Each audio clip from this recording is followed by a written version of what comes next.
एक कस्बे में रवि अपने बेटे सोनू और बेटी सोनिया के साथ रहता है।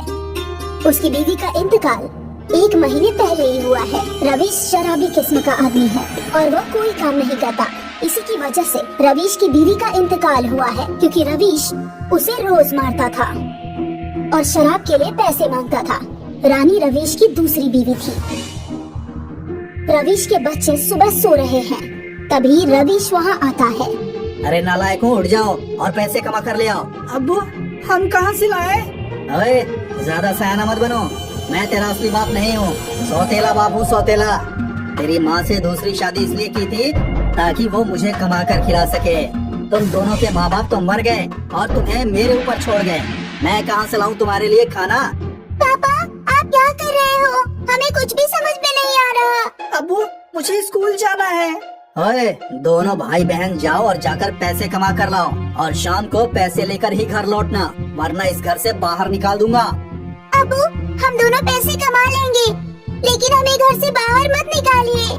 अरे ना ना ना सोनिया, तू तो मेरी दौलत की चाबी है। तू तो मुझे रुपया देकर जाएगी, लेकिन शाम को मुझे मेरे पैसे जरूर चाहिए, नहीं तो सोच लेना। रवीश बच्चों को धमकी देकर वापस शराब पीकर सो जाता है। सोनू और सोनिया दोनों काम की तलाश में घूमते रहते हैं, लेकिन उन दोनों को काम नहीं मिलता। अब तक तो उनकी माँ कमा रही थी, तो इसलिए उन्हें बाहर की ज्यादा मालूमात नहीं है। भाईजान, लगता है आज हमें कोई काम नहीं मिलेगा। हाँ सोनिया, काम की तलाश में सुबह से दोपहर हो गई, लेकिन अब तक एक पैसे का भी काम हासिल नहीं हुआ। भाईजान, अब घर चलते हैं, क्योंकि बहुत भूख लगी है। सोनिया, घर पर अम्मी नहीं है जो हमारे लिए खाना बनाएंगी। अम्मी नहीं है तो क्या हुआ, अब्बू तो है ना। तुमने सुबह सुना नहीं उन्होंने क्या कहा था? देख, बहुत मार पड़ेगी अगर बिना पैसे लिए घर गए तो। अरे भाईजान, अब्बू की बात को इतनी संजीदगी से क्यों ले रहे हो? वो शराब के नशे में मजाक कर रहे थे। चलिए, जरूर अब्बू ने हमारे लिए खाना बनाया होगा और हमारा इंतजार कर रहे होंगे। तू तो जानती है ना कि अब तक अब्बू ने हमसे क्यों कुछ नहीं कहा था, क्योंकि अम्मी ने अब तक का राशन और शराब का इंतजाम पहले से ही कर दिया था। भाईजान, इतना मत सोचिए, चलिए घर चलते हैं, गर्मा गर्म खाना खाएंगे। गर्मा गर्म खाना नहीं, गर्मा गर्म थप्पड़ मिलेंगे। भाईजान, अब मुझे कुछ नहीं सुनना, चलिए जल्दी से घर चलिए। सोनू और सोनिया घर पहुंचते हैं। रवीश बच्चों को देखकर दौड़कर आता है और खुशी से उन्हें चूमने लगता है। वाह, तुम दोनों भी मेरे लिए बेकार नहीं हो। पैसा कमा कर लाए हो ना, अब मुझे कोई फिक्र नहीं है, मेरी जिंदगी ऐश से कटेगी। ला सोनू, अब तो मुझे अपनी पहली कमाई का दीदार करा दे, समझ गया? ला सोनिया, तू भी दे दे। सोनू और सोनिया सर झुकाकर खड़े हो जाते हैं। क्या हुआ, तुम लोग कुछ बोलते क्यों नहीं? अब्बू, हमें पैसे नहीं मिले। पैसे क्या पेड़ पर लगते हैं कि जाओ और जाकर झाड़ लो? उसके लिए काम करना पड़ता है, काम। लेकिन मुझे पहले से ही पता था कि तुम जिस सांप के सपोले हो, तुम इतनी आसानी से मेरी बात नहीं मानोगे। तुम्हारी अम्मी की तरह तुम्हें भी बेल्ट और डंडों से मारना पड़ेगा। रवीश डंडा लाकर दोनों को खूब मारता है। दोनों बच्चे रोते हुए रात को भूखे ही सो जाते हैं। उन्हें अपनी अम्मी की बहुत याद आती है। अगली सुबह दोनों भाई बहन एक चाय की दुकान पर काम करने लगते हैं और पैसे लाकर अपने सौतेले बाप को देते हैं। ऐसा करते हुए काफी वक्त गुजर जाता है और सर्दी आ जाती है। एक दिन सोनिया का बाहर से कुछ खाने का दिल चाहा, तो सोनू ने उसे बाहर के मोमोज लाके दे दिए और दोनों घर आ गए। लाओ, आज के पैसे दे दो। अब्बू, आज पैसे नहीं है। मुझे ना सुनने की आदत नहीं है। अब्बू, आज हमारा कुछ खाने का दिल चाहा तो हमने खा लिया। रवीश को ये बात बर्दाश्त नहीं होती और वो सोनू और सोनिया की खूब पिटाई करता है और कड़ाके की ठंड में घर से बाहर निकाल देता है और खुद दरवाजा बंद करके शराब पीकर सो जाता है। कुछ दिन ऐसे ही गुजर जाते हैं और रवीश सोनिया को बेचने का इरादा कर लेता है। उसके बाद वो शहर से एक सेठ को घर में बुलाता है और 1 लाख रुपए में उसका सौदा कर देता है।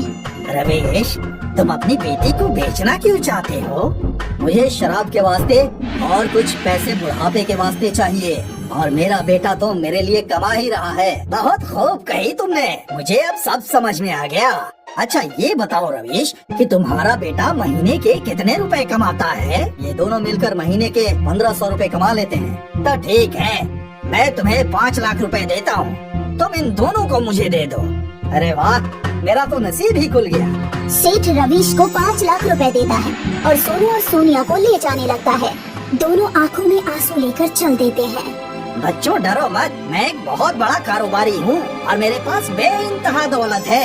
मेरी एक बहुत बड़ी कंपनी है, लेकिन मेरे पास बच्चे नहीं हैं। आज से तुम दोनों मेरे बच्चे हो। सोनू और सोनिया ये सुनकर बहुत खुश होते हैं। सेठ उन्हें अपने घर ले जाता है और अच्छे स्कूल में पढ़ाता है। फिर सोनू और सोनिया अरबों के मालिक बन जाते हैं। सेठ उन्हें बहुत प्यार करता है। एक शहर में चीकू अपने चाचा चाची के साथ रहता है। चीकू एक 6 साल का छोटा लड़का है, जिसके वालिदैन का इंतकाल बचपन में ही हो गया है। चीकू के वालिद कारोबारी थे और वो निहायत दौलतमंद थे। चीकू के पास भी बहुत सारी जायदाद है, इसीलिए ही उसके चाचा चाची उसके साथ रहते हैं और उनकी खुद की एक छोटी बेटी चिंकी भी है। हर रोज की तरह चीकू आज भी स्कूल जा रहा है। चाची जान, आप मुझे स्कूल में साफ कपड़े पहनाकर भेजा करो ना। अच्छा अच्छा, अब तू मुझे सिखाएगा कि कपड़े कैसे पहनाते हैं। तू जानता भी है कि कपड़े साफ है या मैले। चाची जान, स्कूल में मैडम रोज बोलती है कि साफ कपड़े पहनकर आया कर। अगर आज मैं साफ कपड़े पहनकर नहीं गया तो टीचर स्कूल में दाखिल नहीं होने देगी। कह देना कि मैं रास्ते में खेलते हुए आता हूँ। पहले मैं शहजादा बनकर स्कूल जाता था। हाँ हाँ, क्योंकि अंबानी की औलाद है ना तू। चाची जान, लंच दे दो। रात का खाना रखा है, उठा कर ले जा। मैं तेरी वालिदैन की नौकरानी नहीं हूँ जो हमेशा तेरे लिए चाकरी करती रहूंगी। चीकू गंदे कपड़े पहनकर और रात का खाना लेकर ही स्कूल के लिए पैदल निकल जाता है। स्कूल घर से कुछ फासले पर है। चीकू रोते हुए आगे बढ़ता है। अब मैं स्कूल जाऊंगा तो मैडम मुझे मारेंगी। मेरे कपड़े बेहद मैले हैं और खाना भी बासी है। मैं रास्ते में ही बैठ जाता हूँ। मासूम चीकू की ये बात सड़क के किनारे घर बनाकर रहने वाली एक राजकुमारी के कानों में चली जाती है। राजकुमारी सिर्फ नाम की राजकुमारी है, वैसे वो बेहद गरीब है। अरे बच्चे, यहाँ आओ। तुम इतने मायूस क्यों हो? क्या नाम है तुम्हारा? मेरा नाम चीकू है। मैं स्कूल जा रहा हूँ, लेकिन मेरे पास ये रात का खाना है। मेरी मैडम ये देखकर बहुत मारेंगी। अच्छा, लाओ अपना लंच बॉक्स दे दो, मैं इसमें ताज़ा खाना डाल देती हूँ। राजकुमारी चीकू को खाना दे देती है। और बताओ, तुम्हारी अम्मी आज बीमार है क्या? मेरी कोई अम्मी नहीं है। अरे, तुम ऐसे मन छोटा क्यों करते हो? मैं हूँ ना तुम्हारी अम्मी। नहीं, मैं किसी को भी अब अपनी अम्मी नहीं बना सकता हूँ, क्योंकि मेरी चाची भी शुरू में मेरी अम्मी बनी थी और अब मुझे तनिक भी प्यार नहीं करती। खाना भी गंदा देती है और चिंकी को बेइंतहा प्यार करती है। अच्छा ठीक है, अम्मी मत बनाओ, लेकिन सौतेली अम्मी बना लो और रोज स्कूल जाते वक्त रोजाना मुझसे खाना ले जाया करो। चीकू खुश हो जाता है और आगे बढ़ता है, लेकिन रास्ते में तभी चीकू का ख्याल आता है कि उसकी ड्रेस मैली है और टीचर तो उसे अभी भी मारेगी। हे भगवान, खाना तो सौतेली माँ से मिल गया, लेकिन मैं उनको कपड़े का बताना भूल ही गया। टीचर तो मुझे अभी भी मारेंगी। चीकू फिर से रोने लगता है। उसकी रोने की आवाज सड़क पर ही रहने वाली रजनी के कानों में जाती है। रजनी राजकुमारी की बड़ी बहन है। रजनी अपने घर से बाहर आती है और चीकू उसे सारी बात बताता है। घबरा मत चीकू, तुम भी मेरे बच्चे जैसे हो। मुझे ऐसे मत बोलो, क्योंकि मेरी चाची भी शुरू में यही बोलती थी, लेकिन अब मुझे मारती है। अच्छा बाबा, मैं भी राजकुमारी की तरह तुम्हारी सौतेली अम्मी बन जाती हूँ, फिर तो तुम्हें कोई परेशानी नहीं है ना? नहीं, फिर ठीक है। अच्छा रुको, मैं 10 मिनट में तुम्हारे कपड़े साफ कर देती हूँ और तुम्हारे लिए एक जोड़ी कपड़े और ले आऊंगी और तुम रोजाना आकर साफ कपड़े पहन लिया करना, फिर तुमको मैडम कभी नहीं मारेंगी। चीकू खुशी खुशी खेलता हुआ आगे चलता है, लेकिन तभी उसे ख्याल आता है कि उसके जूते भी पॉलिश नहीं हुए हैं। मेरे जूते भी पॉलिश नहीं हुए। मैंने तो इस बारे में अम्मी को बताया ही नहीं। अब क्या करूं मैं? कैसे स्कूल जाऊं? मैं स्कूल के लिए लेट भी हो रहा हूँ। किस्मत से इस बार भी चीकू का दर्द राजकुमारी की छोटी बहन रेनू के कान में चला जाता है। ये तीनों बहन पैसे से ही गरीब हैं, लेकिन दिल की बहुत अमीर हैं। चीकू की बात सुनकर रेनू ने भी अपने दिल के दरवाजे के साथ साथ घर के दरवाजे उस मासूम अनाथ के लिए खोल दिए। जिसे अब 2 अम्मी पहले ही मिल चुकी थी। चीकू रेनू को अब तक की सारी घटना बताता है। मेरे शौहर जूते पॉलिश का ही काम करते हैं और तुम रोजाना आकर अपने जूते पॉलिश करवाया करो। ऊपर वाले ने इंसान को इंसान की मदद के लिए ही बनाया है। मैं आपके पास नहीं आऊंगा। क्या हुआ, क्यों? ये बात मेरी चाची ने भी बोली थी और अब मुझे रोजाना ताने देती है। अच्छा बाबा, मैं अब तेरी तीसरी सौतेली अम्मी हूँ। अब खुश? चीकू बहुत खुश हो जाता है और स्कूल चला जाता है। अब चीकू खुश रहने लगा और रोजाना स्कूल जाने लगा। चीकू की ये खुशी चाची से कतई बर्दाश्त नहीं हो रही थी और उसने एक रोज चीकू को बुलाया। क्यों रे चीकू, आजकल तेरे गाल बहुत फूले फूले रहते हैं। मैंने तो तुझे कपड़े धोते हुए कभी नहीं देखा। तू इतना खुश क्यों है आजकल? और तू अब कोई शिकायत भी नहीं करता? चीकू मासूम होता है। वो अपनी चाची जान को सब बता देता है। मेरी 3 सौतेली माँ है और वो मुझे बेइंतहा प्यार करती है। हे भगवान, इस बुढ़े को जरूरी क्या था इतने सारे निकाह करने की? अब न जाने किस किस को जायदाद में हिस्सा देना पड़ेगा।